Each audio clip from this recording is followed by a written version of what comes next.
Hello everybody and welcome back to the channel, and we are up for MOZA release number 2 here on the channel. Yesterday I did a video for you Microsoft Flight Simulator users, and today, well, DCS gets some love as well. Of course, you can also use this with Microsoft Flight Simulator as well, but as you guys can see, combat is definitely the game here. And as I told you, yet another developer had better be worried. Stick around. One app designed to do it all. Hangar Control brings everything together. Control bindings, hardware configuration, mod and profile management, application launching, add-ons, config files, and more, all managed from a single application. Mods Hangar goes beyond just mods and add-ons. It manages profiles, config files, text files, backups, snapshots, and helps keep your community folders clean and organized. Application Hangar launches your entire sim stack with a single click. Your Stream Decks are fully controlled through the Hangar Control plugin, while all of your other Stream Deck plugins remain active and available. Built by a simmer for simmers, Hangar Control adds new features and hardware support every week based on community feedback. It's a one-time purchase with lifetime updates, no subscriptions. You can try it for free for 5 days with no restrictions at overkillsimulations.com. Just create an account, head to your account page, download the latest version, and get started. And if you're looking for in-depth Microsoft Flight Simulator aircraft tutorials, check out my Patreon site. Links to Hangar Control and Patreon are down in the description below. All right, folks, so real quick, I do also want you guys to know that if you guys are interested in trying out Hangar Control, which we are working to get these products all integrated with directly from MOZA, make sure you guys go to overkillsimulations.com, go ahead and create your account, and then while logged in, you can either download the software for a 5-day free trial, or you can purchase the software outright. Either way, you will need to make sure that you create that account first. So now let's talk about what we're going on in this video. So first, we're obviously going to go through the unboxing, check out this amazing piece of hardware. We're going to get it mounted to the rig, take a look at what the different mounting options are and how they compare. Unfortunately, there's really no other way to say it, so the comparison is with wind control. Obviously, wind control is the only one that I know of that currently also has a F-18 Hornet replica, and that is the Top Gun MIP, or just the standard MIP. I think it's the Maverick and the Top Gun are the two choices. I can't remember off the top of my head what they are, but I do own the Wind Control Top Gun MIP, so it will be a direct comparison between the two. I mean, there's just no other way to do it. There's no other competitors that I'm aware of to that scale, so it's going to be what it is. So we're going to unbox, we're going to assemble, we're going to take a look at mounting, we're going to get it to the rig, then we're going to get it set up and see what that setup process looks like, and possibly look at some tools for exporting things like the displays out if necessary. Let's get into it.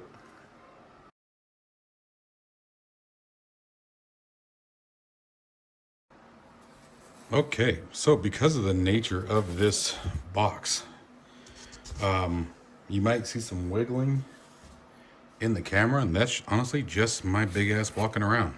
But let's take a look at this. So first thing right off the bat that's catching my attention is this looks like, oh, see, there's the knock. That time I hit it with my arm. But the first thing that's catching my attention right away is that this all seems to be one piece, where previously it was two. So let's take a look at what we got here.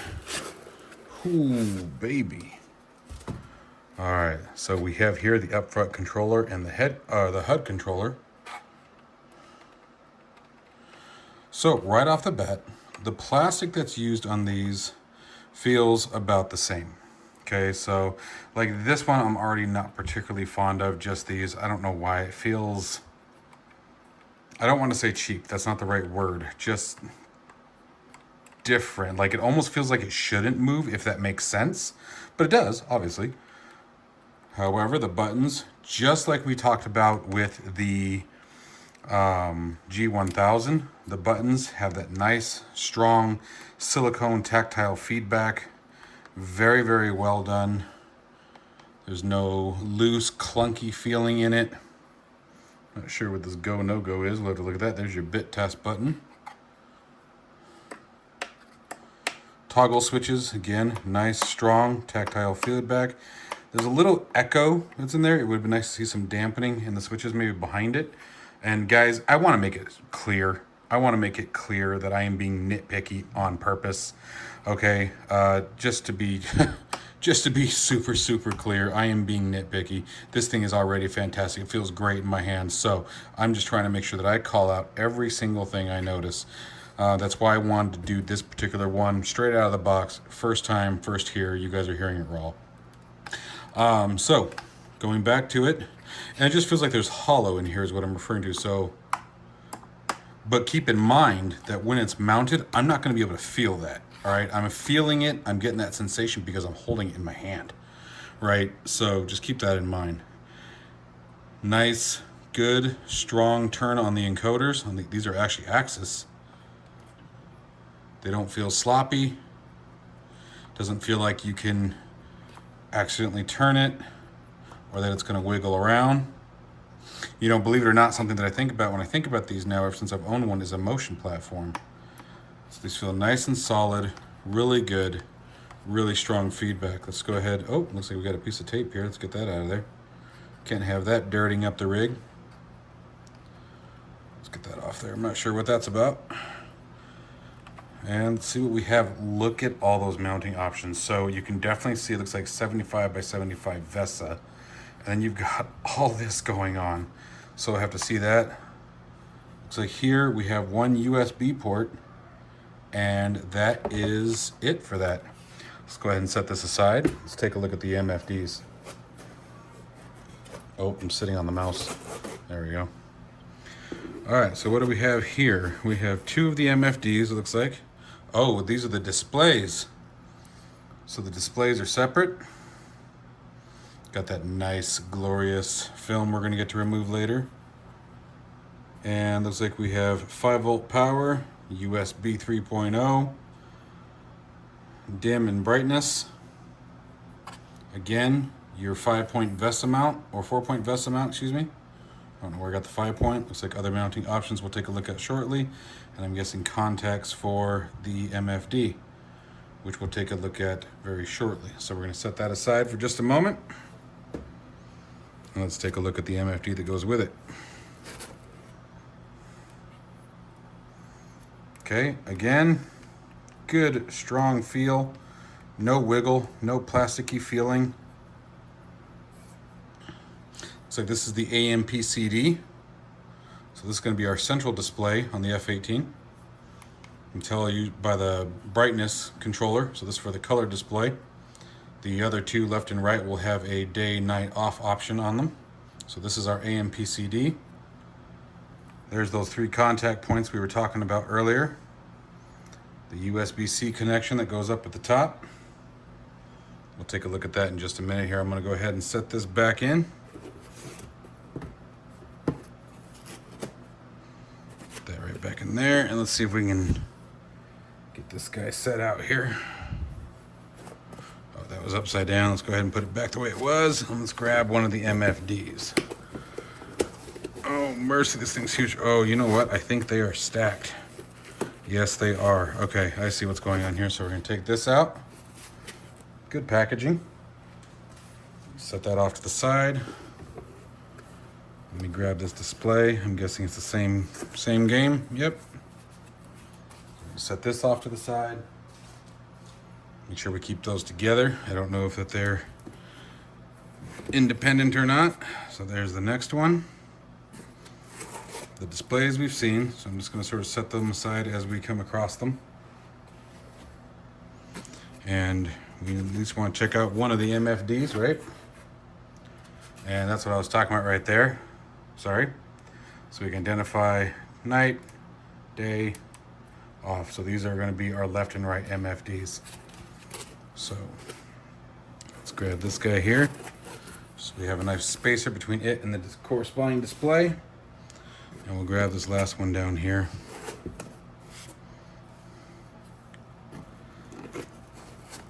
It looks like there's another. There we go. That'll work. I just need something.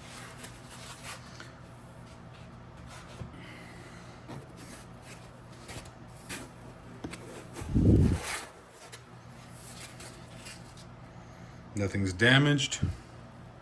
Everything, I mean, you guys can see for yourself, this thing is packed gorgeously. I need something to separate those though.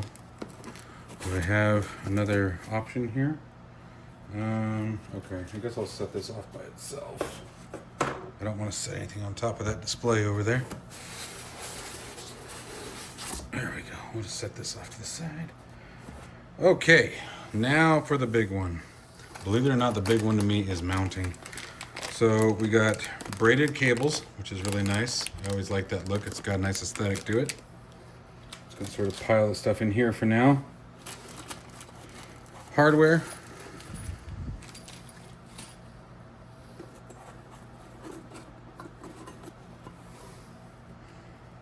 USB 3.0, USB 3.0, 3.0 to 3.0. These must be for the displays.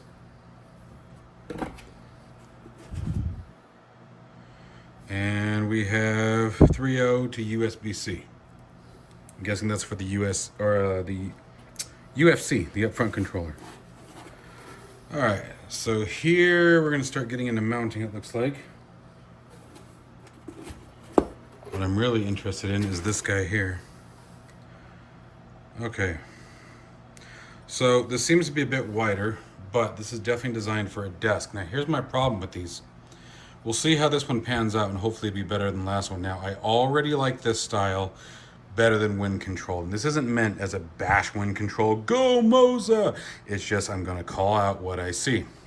One of the things that I ran into with the wind control version is they use these plastic clamps, and the plastic isn't the issue, but these plastic clamps that have very little depth, and then it's also got this sort of lip that does like this. So it comes down, goes like this, right? And what I found is on, let me move this, other way. On that rig right there, underneath it, there's a lip. So where this trim line is here, it actually goes like this. This is the next level racing ProFlight. So rather than just come straight down or just have a flat surface, it does this lip and then it comes back up, and then you have the remaining of the plate going backwards. And with the wind control ones, what I found was it was very, very difficult to get the clamps into a spot where they would pinch between there and there. And it was because of that lip that came back. This should be okay because it goes deep enough where even with that lip, it's still going to allow these to go all the way up without any kind of issue. So that's why I'm genuinely calling that out. And it's not, again, this is not a bash wind control video. It's just, again, wind control is the only comparison that I have to this type of equipment. They're the only competitor I know of in this market. So we're just gonna have to keep that in mind. All right, so let's move things over here. Let's come back down. There we go. So this actually makes me happy. Now let me see what we've got going on here. I think I have those backwards. I do. I'm just gonna set that down. Oh, this is nice. So it looks like a rotating piece. My guess would be, again, for the UFC. The way that this is already looking is I'm guessing everything hooks up to the UFC, locks in. The UFC is what gets mounted, which is also nice. Again, it is what it is. With the wind control version, you had to mount each piece separately. You had a mount for the left MFD, a mount for the UFC, then you had to take the HUD controller and the AMPCD and mount them together, and then yada, yada, yada. So it was getting everything to sync up nice and tight was a bit interesting. Now, that also had an advantage because one of the things that I did like about the wind control version, for example, was that you were able to canter the MFDs in a little bit to sort of bring more towards you. So, but this looks really nice. I think this is gonna be slick if it's working the way that I think it's going to work. Now, we won't know until obviously we get everything set up and hooked up. Let's see what we got going on. So we have some mounting hardware. I'm just going to pull all the stuff out at this point.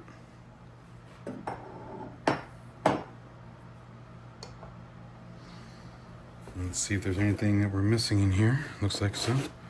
Got that guy and that guy.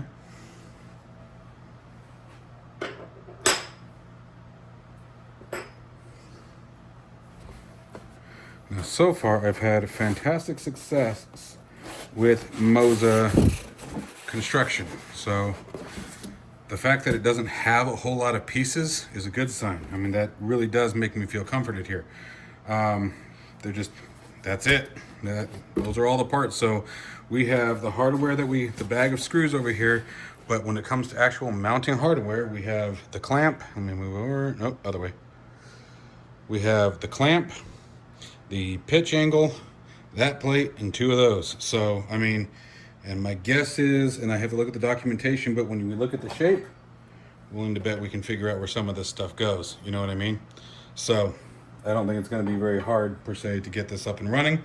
So I'm going to take a look at getting it all assembled. If there's any weird pieces, anything that's odd, anything that's not really self-explanatory or real easy to follow, or something that I can't show you in the video afterwards, I'll be sure to get that on recording for everybody. But let me take a look at it, and if everything goes well, we'll just assemble it, and I'll show you guys what it looks like all done.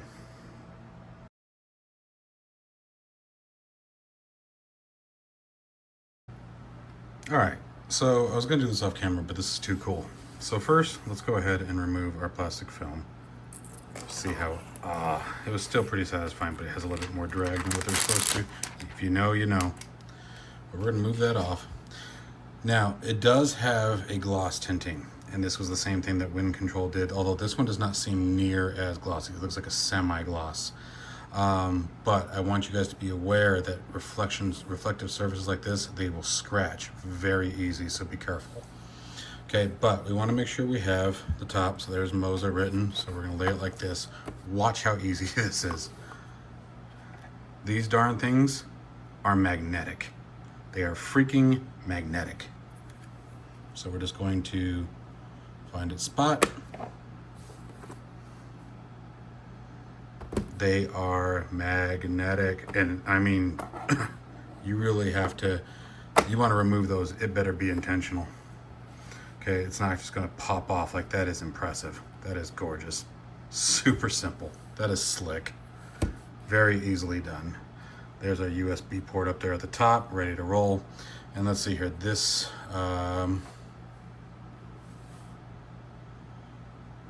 yeah, this is gonna be the right side, I think. Does it have a marking on it? I don't think so. I guess it really doesn't matter, huh? Now, what I can see here is we take these. You can see our 2 screw holes there for adjustment.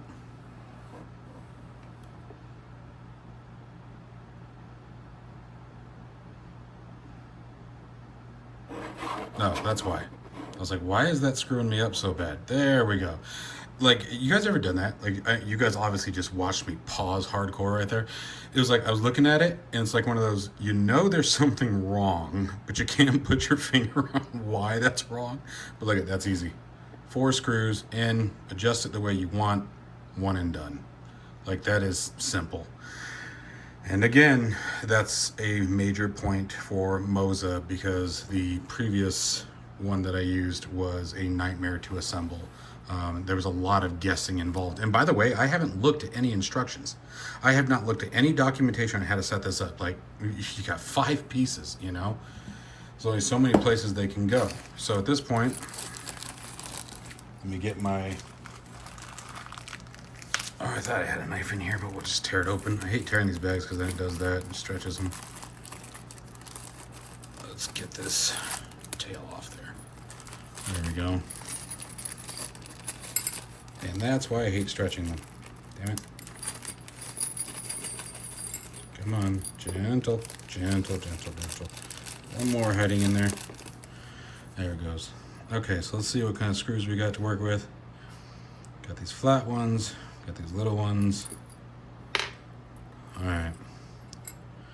Your bigger ones, you can bet your money, are what's gonna hold the base on. So I might look at some documentation here in a second just so I can know what screws go where. These larger ones, these are, I can almost guarantee these are your VESA mounts.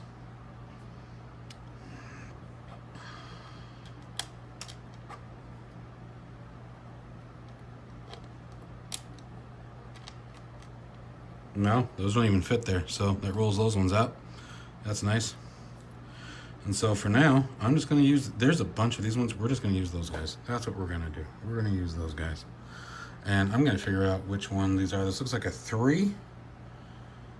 So I like using, these are a great set of T-handle Allen keys. I bought these specifically for all this sim rig stuff. There's so much of it. And no, that is not a 3.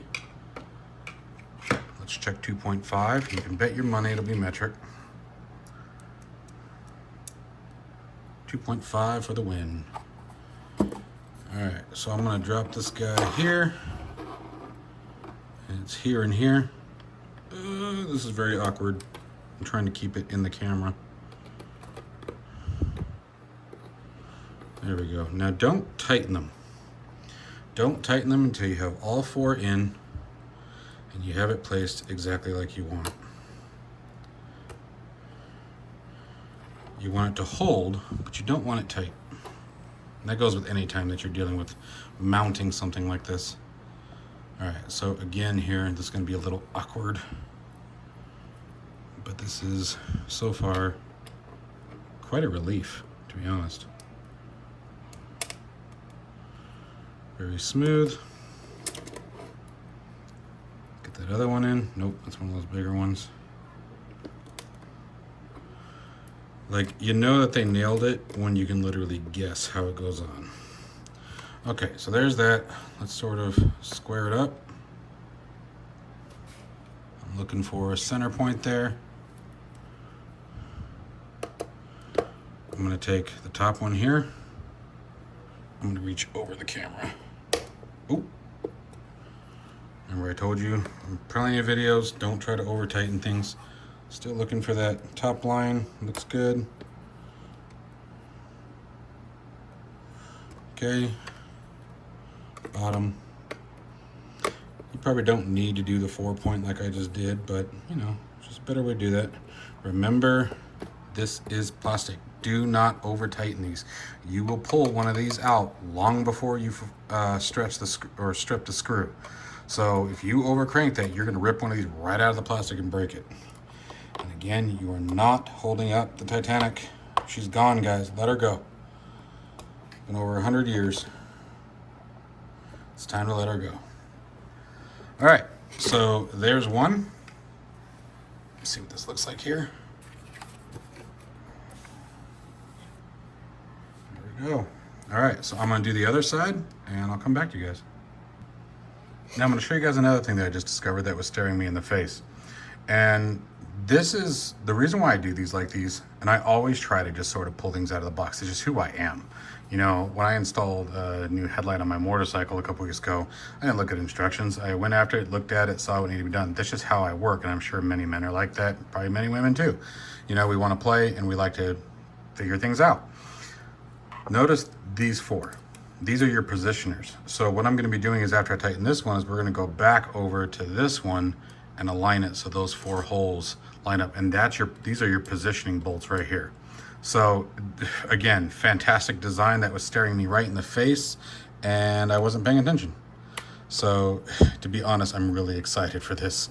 Like I kind of feel like it's Christmas Day here, you know. So I'm gonna do again one here. There's that. Now we're gonna get one from the outside. That's just for weight distribution. Fantastic design. Like this is perfect. You get your positioning right out of the way. You don't have to worry about whether or not it's where it's belong. You know how on this one I was paying attention to my levels here? You don't have to do that. That answer was done for me had I just slowed down for 2 seconds or wait for it if I had read the instructions, which I still have not done, by the way. But I want to make it very clear that, let's see here, I'm at total assembly time since the time I started assembling it. I think I'm at like 9 minutes of recording so far, and that's with me talking, showing you guys things, right? So if it was just me, you know, this wouldn't be anywhere near this long. You know, I would guess from start to finish so far, based on what I'm seeing, your total assembly time might be about 10 minutes. So let's loosen these up now. That one worried me. Let's try it. We're gonna have to get in there pretty good because that one's not letting go. That's a concern. And to MOZA, that is not the first time I have seen that. These are they seem to be very easy to, it's the paint. The paint level is so thick that it doesn't let the Allen key get all the way down in there. So to MOZA, I hope that you guys you know, sort of address that. But there's our positioners, and this is why we had so many of these guys, right? We had so many of these guys because it's 8 per panel. Super simple. Everything's easy. You know, again, I'm not trying to make this a bash wind control. I'm really not, but the experience between the two, and I was super excited when I got my wind control once. I was absolutely blown away. I had been waiting for them for so long. Like, I wanted them so bad. But by the time that I was all done fighting with the assembly, figuring out the clamps, what clamp goes here, I mean, I had to take that thing apart probably 3 or 4 times, and that was with using their instructions. You know, and this process is just so much simpler. This is we're flying through this. We've already got the left and right MFDs on.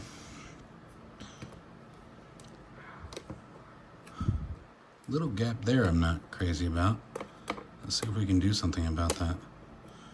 Is that a genuine gap? I have to loosen this side a little bit in order to determine. Yep, it was. There we go. So again, minor adjustment. I hate gaps. I don't like gaps in anything. It looks like it kind of put that right back in there again, but that's all right. We'll live with it now. Just real quick click and kick. Boom, boom. A little quarter turn till it snugs. That's it. You don't need to bend the wrench doing this. Okay. And there it is, guys. No wiggle. Oh, and it's getting some weight. Let me back this out a little bit so you guys can see so far. And look at that. Now, the one thing I do like about these is they're not reflective. So that's going to make them a lot easier for you guys to read. But this looks great. Absolutely fantastic. I'm really, really impressed with this so far. So now we just got to figure out how to get the AMPCD on, and we'll be on our way. Okay, for the AMPCD, again, ridiculously easy. So you just have 2 of our screws that we've been using there and there. Notice the assembly, right? And then you just take your AMPCD, and you're going to be using these 2 holes here, here, and here. So I'm going to slide that up in there. I want to be a little bit more careful with this one because now it's going to be at an angle, which I'm not crazy about. But I mean, I don't know how they would get around that. That's not a... It's the nature of the way the AMPCD sits. It's meant to be angled up at the pilot. So, you know, otherwise it'd be real weird looking at it down from in front of the stick like that. Let's see. I don't know what I did with mine. There we go. I'm going to go ahead and tighten this one because I don't want it to flex. I want it just to rest. And then we have the 4 holes up here, or 2 holes up here as well. But I like to use these as my lining point because it's just immediately they come to view. So we're going to grab those. Again, I'm going to tighten this pretty close to done, just so it can't flex or wiggle. Beautiful design. Super simple. Super simple. This has been easy as pie so far.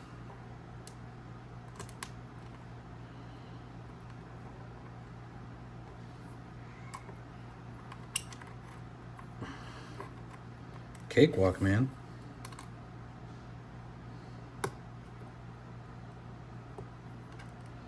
Again, just a little tap. Tap and a kick. Tap and a kick. Last time, I promise. There were 2 others that I noticed. Here and here for the AMPCD. When I went to tighten this down here, I noticed the flex here, and I saw these 2 holes. Again, I'm excited. I'm probably being a little unprofessional by not looking at the directions, but again, that's me. This is what you get with overkill sims. So make sure it's here, here, here, here, here, and here for the AMPCD, and then when it moves, you don't get any kind of flex. And that's what caught my attention is when I pushed on it by mistake, this flexed, and I saw the 2 holes. They're black in here is why I didn't notice them. They're literally black, so I didn't see the gold threading. But when I took a closer look at it, I saw that these 2 ports are in fact threaded. Now for the fit. There it is. And voila, we have, oh mercy. Oh God, I'm knocking you guys over. I am so sorry. I'm really not an abusive person, I promise. But, there you guys go. So that is the assembly process complete. That's it. We have 2 pieces. 2 pieces remaining. Oop, other way. The clamp. We have this piece and the piece. That's it. That is all the assembly done. And we've got probably 15 minutes of recording, maybe 20. And again, that's with recording. So 5-star on the assembly. That was beautiful. So now let's figure out the clamps. And the clamps took 2.6 seconds to figure out. So here's our orientation. Okay, now you want to be thinking about which way you turn it, right? So if we don't have much room to go down, right? So this would go down, and then we're going to bottom out here. Okay, but what we're likely going to want to do is go up, right? That's going to be the most common probably situation there for anyone using this. So if we have this, and by the way, 1, 2, 3, 4, 1, 2, 3, 4 uses the vessel mounts. So if we have this like this, and I want to lift these up, okay, I want to turn it like this, okay, because I want that extra slack towards the AMPCD. And that's going to give that enough room to rotate up further the way I want. Now, we were talking about our 4 big screws over here. Here, here, here, and here are threaded inputs. You see those? Here's your threads. And look at, you can already see the recess for where they go. Here, here, here, and here. Just took me 2 seconds to figure it out, guys. 2 seconds. So the next step here is I'm going to join these 2 the way I want. Then I'm going to screw it onto here, and then we'll clamp it to the rig. Now again, pay attention to your orientation as we talked about before. So remember, I'm going to be assembling it like this. I want my clamps underneath, right? So they're going to be under my desk, so I'm going to reach under and do this, right? Have fun with that one, guys. So again, remember that slack. I want to be able to rotate this up high. So think about, where do you want your clamps to be? Do you want them on top of your desk, on top of your rig, below the rig, wherever, okay? And then pay attention to, where do you want the most rotation when you get yours out of the box, right? Because I want to be able to, you know, bring it up, probably not that freaking high, but you guys get the idea. Okay, so that's it. But those are all in. So now I'm just going to attach it and we'll be good to go. All right, so there it is. I know I keep saying we're going to mount it to the desk. We're going to get there in just a second. Now, the one thing that gave me a moment of pause, because I don't think I got one. I've been looking, and I don't know if it comes with one or not, is this. This looks like, and again, I could probably verify with documentation, but that just seems silly at this point. I'm done with it now. But what I'm guessing this is this could be either a permanent mounting system where you could like bolt it, or it may be a tensioner to keep it from sliding. I don't know. I'm not 100% sure what the purpose of that is yet. Maybe we'll look it up at a later time in the video.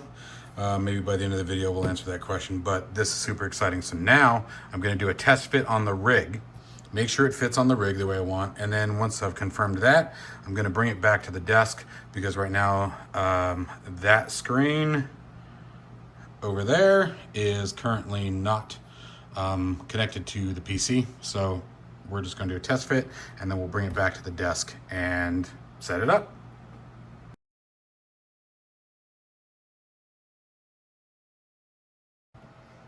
Okay, folks, it fit perfectly. Absolutely perfectly. Now, you're going to bounce around a little bit. I do apologize for that, but I want you to see some of the rest of this. So the one trade-off is that now there's a gap. There's that distance between the flight deck and the MIP, the main instrument panel. Oh, gimbal got pissed off. Let's bring that back over. I moved it too much. So anyways, so there's that big old gap in the back, right? That's the one trade-off. That is one trade-off. The wind control versions, now each one of those had its own clamp, so it was still taking up all that real estate back there. So there's a pro and con. The nice thing about the wind control version, like I said, is that you were able to adjust the MFDs as you chose. You could separate them, maybe canter them in a little bit, depending on what your setup was. Where this one, now you have a gap, so that brings it even closer to you, so you might have to adjust your seating position, and depending on where your other peripherals are, you may have to make some adjustments based on that. But it is one clamp. It fit absolutely perfect. It went all the way through that lip that I was telling you about right here. So remember, there's a lip that literally does like this. And so it made the previous configuration that I had real challenging, and if you bumped it just right, the entire unit would rock. This one's not going to. You know, that's all the wiggle you're getting here. There's a screw on the left and the right side of it, I guess left and right side of it, and you simply tighten that up. Once you get the angle you want, tighten that down, and that's it. No nuts on the back of it that you have to fight with. It's a threaded port. So very, very simple to set up. So the next step, as I said, we're going to get on back over to the desk for the demo. We're going to go through the software, get it set up, and then address anything else that may be needed for this configuration.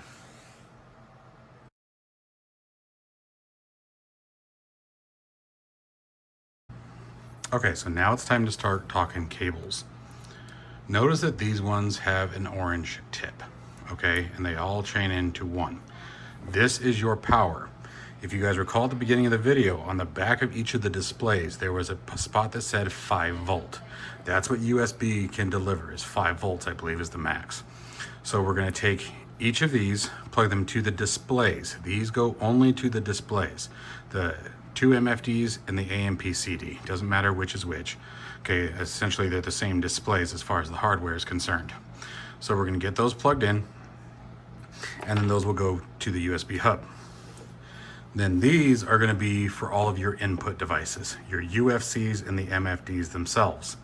Okay, so USB-C, or USB 3.0 to 3.0, they go to the actual physical buttons, okay? So, behind my keyboard there, I don't know if you guys can see it real well, there is a 90 amp USB hub.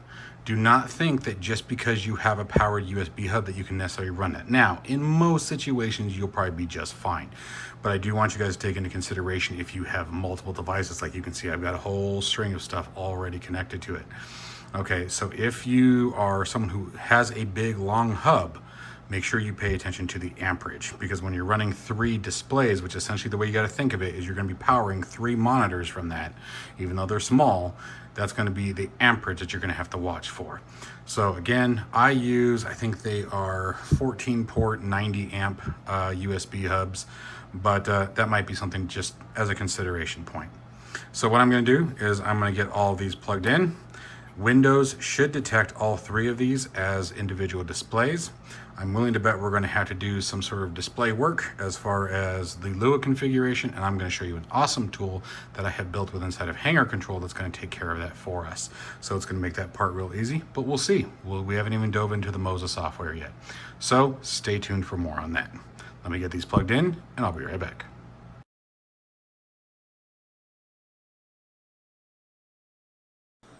All right, so now we've switched over to the desktop, recording for a minute, and let's get into configuring the device. So the first thing we want to do is go to our screen settings, and we need to identify location. You can see everything we've got here. Okay, so we can choose what displays we want. Now I've noticed that it's done sort of a +1 here. Like this is actually monitor 2. I'm not quite sure it's why it's doing that, but we want this and this. But I should be able to deselect that, but it doesn't look like it. Okay, so that's the centralized point. Yeah, okay. So that's fine. We're just going to make that as it is. Okay, and we can auto adjust the game resolution, which you want. Borderless windowed full screen capability, single screen or triple screen depending on who everybody is doing, and the main screen we want to identify as 3. And what's really cool is you guys can't see it, but off to the left, because this is obviously a very wide monitor, off to the left side of this monitor there's a flashing 3 happening right now, letting me know what monitor is being identified, and this is what I want to be my primary. So we got that going, all that's good. We have our layout. Now we need to center what they are. So what I'm going to do first here is, as we get to here, I'm going to identify these monitors. So I'm going to just click the identify screen, and then I'm going to watch all 3 of the MFDs to make sure I have the positioning correct. So identifying screens, we have 6, 4, and 5. 6 is at the far left, good. 4 is at the center, yep, and right is 5, good. So now we have that already set. So then, let's see here. We want to configure the DCS monitors automatically. So I'm going to hit apply. Okay, we have our F-18 already selected up here. So now let's go back to the home screen for a second, and we're going to click the config button right up here at the top left. And we want to, keybind manager here is what we want. We're going to open that up. Configured games, we want DCS World. And for the connected devices, you can see we have the F-18 FPP, the DDI, DDI2, and the AMPCD.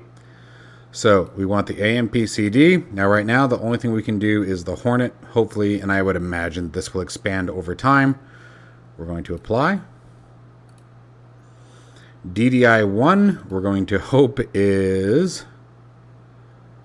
Well, we have 2 options for the F-18C Hornet, so I guess we'll click one of these and hope that it works.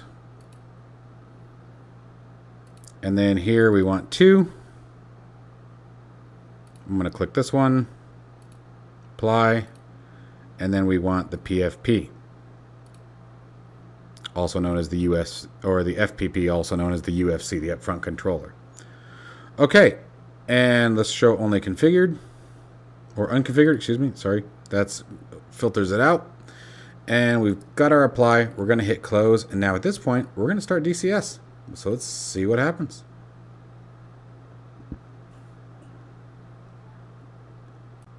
Alright, so as we get into DCS, next thing we want to do is go to our settings.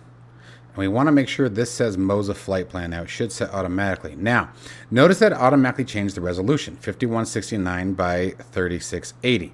This is the actual visual space and usable space within inside of DCS that needs to be set.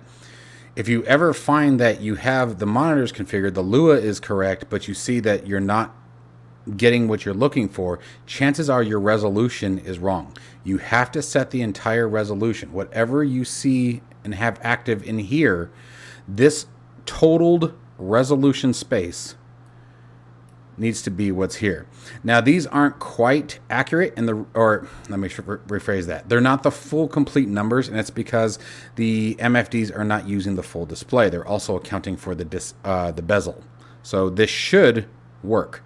But we've got our MOZA flight plan selected. We're good there. So now we can go back to the home page, and we're going to go ahead and launch DCS. Okay, so before I show you guys the footage, the keybind management is wrong. So the left MFD is controlling the right MFD is controlling the left. So let's come back into our keybind manager. So right off the bat, this is something that they hope they address because this isn't particularly intuitive. All right, so DDI, we initially did this, right? So what we need to do now is, I would assume, so this one says configured, so let's grab this one instead and hit apply. Okay. And then we're going to go to DDI2 and instead select this one and hit apply and see what that does. I will admit that that part is not intuitive at all. They need to definitely work on that. But this is a first release. This is essentially a beta release of this, guys. So I'm not faulting them. But let's go ahead and launch DCS again and see what we get.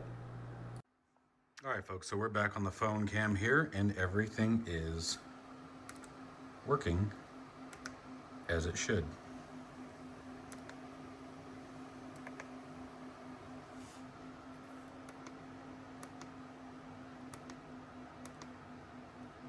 absolutely stunning.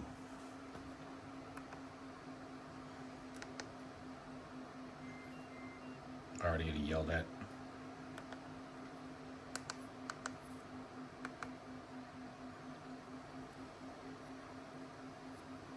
Cool. Absolutely beautiful. This is the easiest from start to finish setup I have ever seen. Now, for this next section, we're going to talk about first a few of the things that I would like to see them change in the software, and then we're going to go into pricing and what this thing actually costs and why I think any other competitor should be very worried.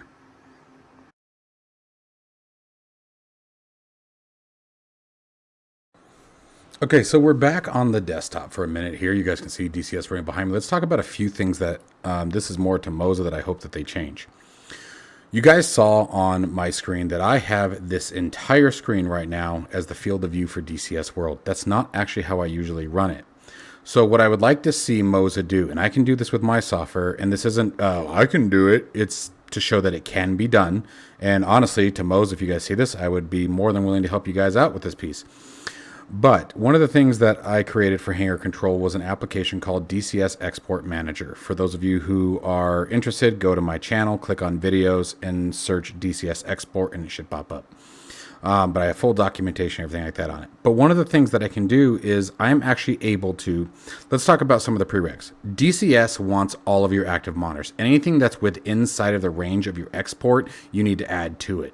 So like, for example, if we moved these three over here, okay, I could probably get away with just grabbing those, but really just depends on how the MOZA software would do that.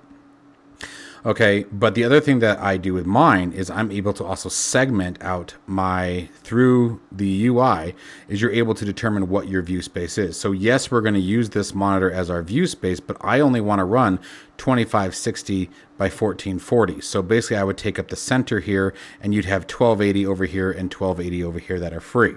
Now they would just be black, but it's fine. But with the way they have this set up here, I tried to remove this display and nothing was letting me. Now, maybe I'm doing something wrong. Maybe I missed something, but just going on what I'm seeing so far. And so what it would be nice to see is the ability to deselect this monitor completely, not wanting it a part of the view space at all. The other thing, and this is sort of a limitation to DCS World that I would like to see them work on, again, this is something that my software does, is an auto pull of the screen. What do I mean by that? DCS by default requires the main view space, okay, in here, everything that you see out here, to be the primary display in Windows settings. Well, that gets really annoying, okay? For example, I have a big screen TV that you guys saw during the test fit section where I normally run DCS, but I don't want that to be my primary display because for everything else I do, I'm over on one of these two, right? So what I can do with my software is the software knows DCS is going to launch on the primary display. So as soon as it detects that it launched it yanks it and puts it on the display that I want. And DCS will try that multiple times throughout the loading process until you're actually sitting in the cockpit. Oh, I hit something I didn't want to hit. Oh, I did. I totally did. Oops. Anyway, no biggie. I'm not worried about that. So the other kicker there is it would be nice to be able to have that customization option as well, to be able to set your primary view space without it having to be the primary display. So just a couple things, and again, to MOZA, if you guys are interested, by all means, reach out. I would be more than happy to help. So that's just a couple things I would like to see with the software. And then, of course, like we saw in the keybind configuration, it would be nice to see that that particular piece addressed as far as left DDI versus right DDI versus just having to guess, right? So that would be nice for them to delineate that a little bit better to make it easier to understand what you're binding to what. Like the AMPCD was perfect. It was literally it was literally labeled AMPCD. So just a few things that I would like to see changed so far. And then the final piece to the software, and this goes directly to MOZA that I would hope that they listen to very carefully, is as little as possible. Do not force people to use the software. Use it as a nice configuration tool. This is the same thing I do with Hangar Control. Use it as a way to configure it. And by the way, guys, you can do that. And again, you do not need Hangar Control to do this, but it will do it for you. It eliminates a lot of the math. But one of the things you can do that I have verified is if you don't want to use the software at all, then you can set up your MFDs through a Lua file or something like hanger control and then manually bind your buttons inside of DCS. The catch to that is the UFC. As far as I can tell, the UFC requires the use of the software. And it was the same thing with SimApp Pro when we were talking about wind control. Okay, so again, to the people over at MOZA, if there is a way to avoid that, I would recommend it. The more that you open up your hardware to custom developers like myself or Spad.next or Access Knows, anyone else, the more you can have fun. These tools would also be really fun in like Microsoft Flight Simulator. There are things that people could find to do with these if you unlock them and unlock that capability that is going to further the demand for your product over someone else's. Now, the final say in this before we get into the pricing is, guys, this is the easiest.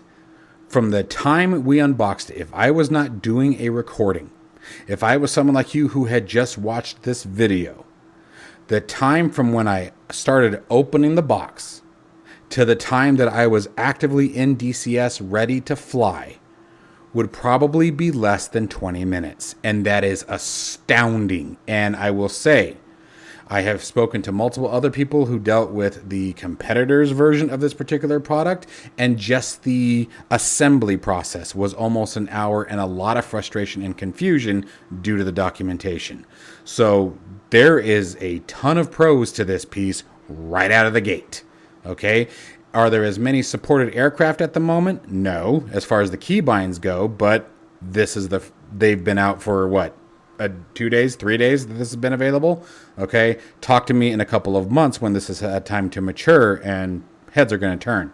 But as far as the MFD export, the screen export, all the supported aircraft that I'm aware of, as someone who also developed this again with my software, the export process, as far as I can tell, all of the supported aircraft that you can export a DDI to or an MFD to are there. So the export process as far as setting up the displays, doesn't matter what aircraft you fly, it's going to be easy as hell. This is fantastic. This is a superb job. MOZA, damn it, you guys are kicking ass. And then there's just no other way to say it. So now I'll shut up. Let's get into the pricing so I can talk some more.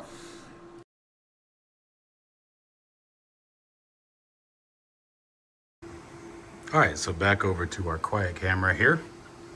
This fantastic device comes in at $849. Now, nobody panic yet. Hear me out. The only competitor that I am aware of that has this style of build, slightly different. I will admit that the wind control version is visually probably more accurate to the F-18 Hornet, but I mean, you guys can see, we're talking minor, maybe bezeling, certain shapes, things like that. But for the most part, they're the same damn thing. But with that in mind, the wind control version is $866. And I will tell you that, again, it comes with significantly more frustration as far as assembling it. Now, does that mean that one is necessarily better than the other? Probably not. The wind control version is more mature. Okay, so I just want to keep that in mind. But if I had to do it all over again, it'd be this one. And I get that I'm coming off as a MOZA fanboy at this point, but just, I used to say the same thing with Pimax. I come off as a Pimax fanboy. I have purchased and owned every version of Pimax they ever released until the Crystal. Okay, the Crystal was the first one that Pimax, handed my way. MOZA is the same thing for me. Okay, when it comes to MOZA, the whole thing comes down to how do you become a fanboy? You become a fanboy by consistently purchasing products and finding that they are just fantastic every single time. The lack of frustration, the ease of assembly, the incredibly easy to use software. I mean, this was the smoothest experience I've ever had with setting up any of these types of devices. And just the exports alone, guys, if you were to do those manually, this is the whole reason, again, talking back to my software for a minute, it is the whole reason why I designed my DCS export manager, is because just editing the Lua files is a pain in the backside. And gosh forbid that Windows, good old Windows, happens to pull something from you or change your display. It just shoots the boot. So then you'd have to go back into the software and adjust it again. And it's nice having that utility that can handle all of that work for you. You guys saw everything that I did step by step. Literally, there was nothing that was done off screen. Everything you guys saw it as I experienced it for the first time. So really, actually a fantastic price point. The DDIs are gorgeous, no gloss displays. They have a great brightness control. You know, one of the things that I don't think we touched on. You know, the brightness on them is fantastic. The AMPCD will probably be a better way to do that. Oops. Ah, wrong one. What am I looking for? What am I looking for? Anybody remember where the HSI is? It's been a while.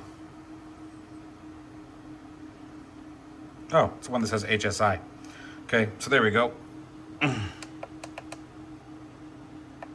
I mean, look at that. That is some awesome brightness control. And that was one of the other complaints about the competitor there, is the brightness on these was actually pretty terrible. This is gorgeous, absolutely beautiful. So folks, I leave the rest into your capable hands and minds. I hope you guys have enjoyed this video and found it useful. You guys heard my feedback from MOZA, and I really hope they continue to knock things out of the park. We still have more products to show from MOZA this week. I'm excited to show you guys, and this next round will be for you Airbus lovers, so stay tuned.